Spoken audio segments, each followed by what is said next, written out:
Welcome to Casual Fan Club, the podcast that makes sports make sense. I'm Faith. And I'm Maddie.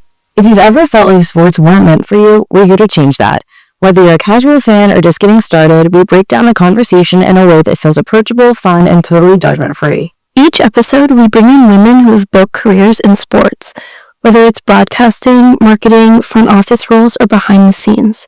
They share their journeys, give advice on how to get into the industry, and help all of us feel more confident joining the conversation.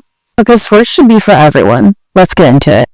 Welcome to the very first episode of Casual Fan Club. I'm Faith, and I'm here with my co-host, Maddie. We're so excited to kick this off and have you join us.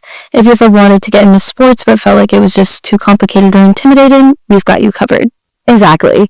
Our goal is to break down sports in a way that's easy to understand and fun. Whether you're trying to keep up with game day conversations, impress your boyfriend with your sports knowledge, or just want to feel more confident watching, you're in the right place. Before we dive in, make sure to follow us on Instagram and Facebook at @CasualFanClubPod. That's where we'll share updates, behind-the-scenes moments, and much more fun content that you won't want to miss. So what's the point of this podcast? We're here to make sports more approachable, especially for women who might feel like they're on the outside looking in. We're not about overwhelming you with stats or technical jargon, just showing you how fun and relatable sports can be. We'll cover big sports events, break down how sports connect with pop culture, and talk with some awesome guests along the way. Whether you're a diehard fan or just dipping your toes into the sports world, there's something here for you.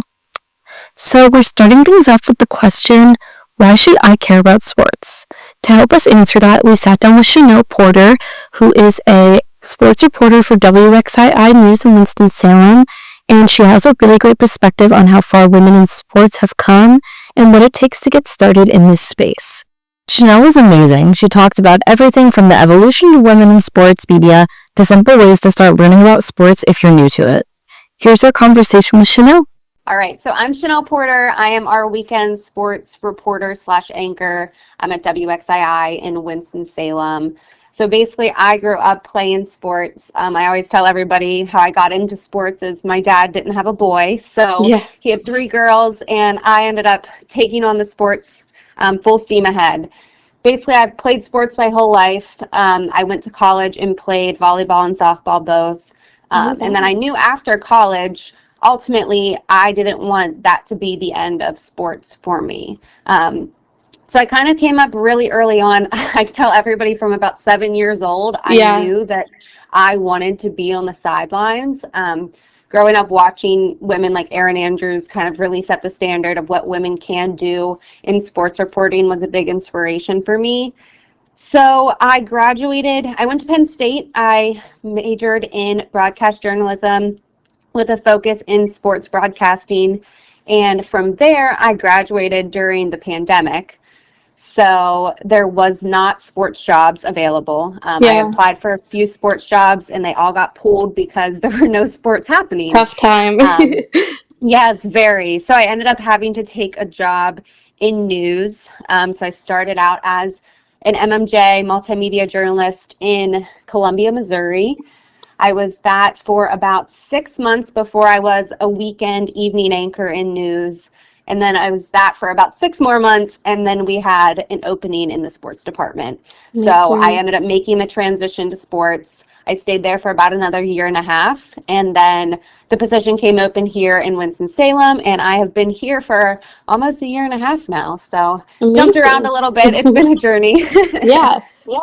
The next question kind of connects to that. I mean, we just passed National Girl and Women in Sports Day, so it's a reminder for how far we've come, like you just talked about, not just as athletes, but also in broadcasting media. From your perspective, how has women's involvement in sports evolved, and why is it important to continue increasing representation? I mean, I think it's wildly different from even when I was growing up watching. I mean, you don't really turn on a game anymore without seeing a woman on the sidelines, which is really inspirational, especially to young girls going into the industry. It's really daunting sometimes because I can't tell you the amount of press conferences, games that I've worked, and I've still only been the only woman working that game for media. So there's daunting times that you're walking in a room. I'm a young girl, so walking into a room full of older men that have a lot of experience doing this is very intimidating. So I Absolutely. think we're only scratching the surface. I think kind of reaching out to other girls. I've made great friends with other girls that do this, kind of letting them know that they're not alone. They have an outlet, even if they don't, most of the time don't have a lot of girls work at the same station. But like reaching out to other girls that work at other stations in your area, I think is a huge thing, to just kind of make people feel more comfortable and let them know that like they're not alone in this. And we're both going for the same thing. We want to work our way up in the industry and get to the top. But like there's room at the top for all of us at this point. Absolutely. And even people who aren't diehard fans, like sports bring people together. You just talked about it in the media side and reaching Yeah. out to people, but how do you think sports help build a community and create shared experiences? Like, why is it so important that everyone kind of gives it a chance? You know what I mean? Yeah, well, I think, not everybody's a sports fan, but I think it's an easy thing to just kind of relate to people over. I've had girls even in my newsroom that weren't super into sports, but I would have conversations with some other guys that work at the station just about sports on the weekends because we all work the weekends together. Yeah. And they never felt like they could be included in that conversation because they, didn't really have anything to say about it. Yeah. But I've seen over the last few months that they have started to poke in and ask questions and kind of get the knowledge they want to be in the conversation. They just needed somebody to tell them how to be in it. Right. Because even like you said, for media, it can even be daunting for girls that are just like in a room of guys, like, oh, I don't know what I'm talking about. Like, Yeah, you don't want to sound stupid. You don't want to right. ask the question just to like get the basic understanding. And then I've definitely, as a woman in the industry and who's played sports, like as soon as men think that you have a little insight, they then want to give you like a history quiz The on, quiz. I've had the yeah, quiz. yeah. Right, like every team that's ever played, and oh, do you remember who won the Super Bowl in 1970, whatever? Like, there's always going to be those questions, and people are always going to question you more as a woman in the industry or as just a fan of sports. So yeah, it's kind of like it's good to know your stuff, but it's about creating a safe place to ask the questions that might sound like dumb questions at first, or might make you feel like you don't have a lot of knowledge yet, but making them feel comfortable asking those questions, I feel like is a huge part of it. Right. So, for someone who's never been interested, where do you think they should kind of start? Because sports is meaningful just beyond like knowing the stats and knowing, those quiz questions. Yeah, 100%. I mean, we always relate. Sports are for the girls nowadays, especially when you're looking at, the NFL wives, girlfriends, things like that. I think that's always a fun aspect to get into. If you're not super into the game itself, there's stories beyond what happens on the field. Obviously, Absolutely. Travis Kelce, Taylor Swift, we can follow that whole thing. Yeah. All on TikTok, we watch the NFL wives all the time here. Right. Kylie Kelsey's blowing up, and Yeah, like just yeah. listening to different podcasts, things like that, I think is so fun. And also just kind of, the wardrobe aspect of it that we're all diving into, I think is awesome too. More options are coming available for women. Then you can look at not even the wives and girlfriends, things like that, but the players' stories. You look at Damar Hamlin and everything he's overcome. Yeah. There's incredible stories about these athletes that are not just, oh, how many touchdowns have they scored? So I think Absolutely. that aspect of it is cool to look into. All right. Well, I appreciate your time. That's all the Of questions I have course. for you today. Do you have anything else you want to add to the listeners? I think that's all. I think I just want every woman to feel comfortable asking the questions. And if they're interested, like I said, not everybody's going to be interested in it. But it is a fun thing. I can't imagine my life without sports. I have definitely, like you said, we've gotten the quiz from the men of, do you know your stats? Do you know the history? Blah, blah, blah, blah, blah. But if you're just a girl and you enjoy watching the games or you want to be involved in the conversation, I think just find someone else that will walk you through the steps or give you little by little to build up your knowledge if that's what you're interested in. So just Yeah. making it a safe place for everybody, I think is really important. Absolutely.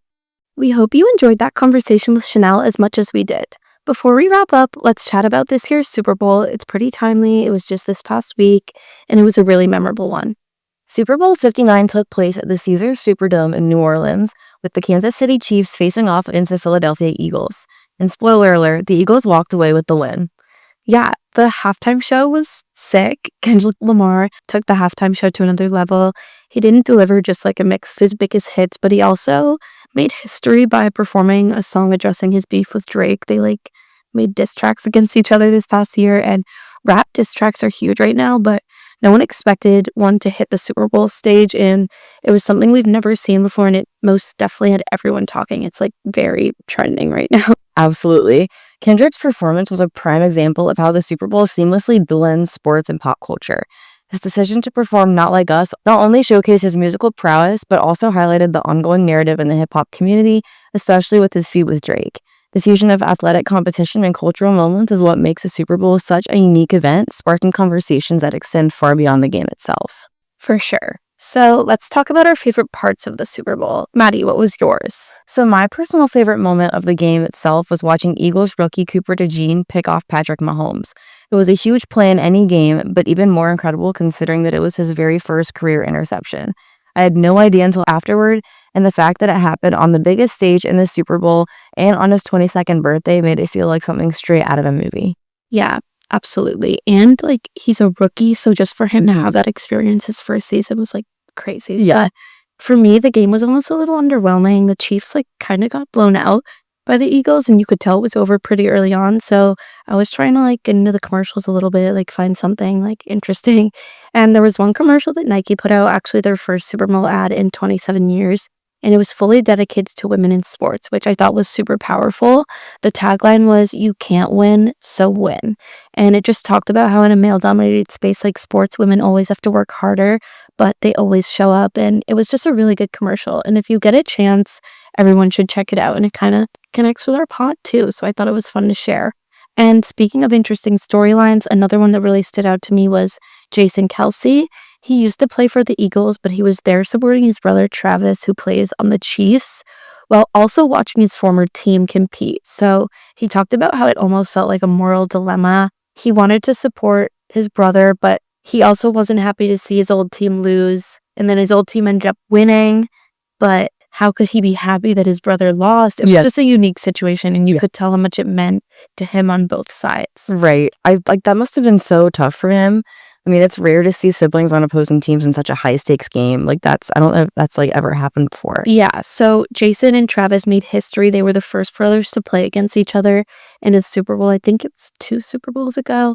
But before them, we had the Harbaugh brothers, John and Jim. They're coaches. They faced off in a Super Bowl years ago. But as far as players, the Kelce brothers were the first ones to match up against each other. Yeah, and that just goes to show like how much deeper the Super Bowl goes beyond just the game. For the players, the coaches, and even the families, there are so many personal stories that play out on that stage. Yeah, absolutely. And a huge thank you again to Chanel Porter for joining us and helping us kick off our first episode. We've got so much in store for you. Make sure to subscribe to the podcast, leave a review, and follow us on Instagram and Facebook at Casual Fan Club Pod for updates and even more fun content. Thanks for hanging out with us for the first episode of Casual Fan Club. We'll see you next time.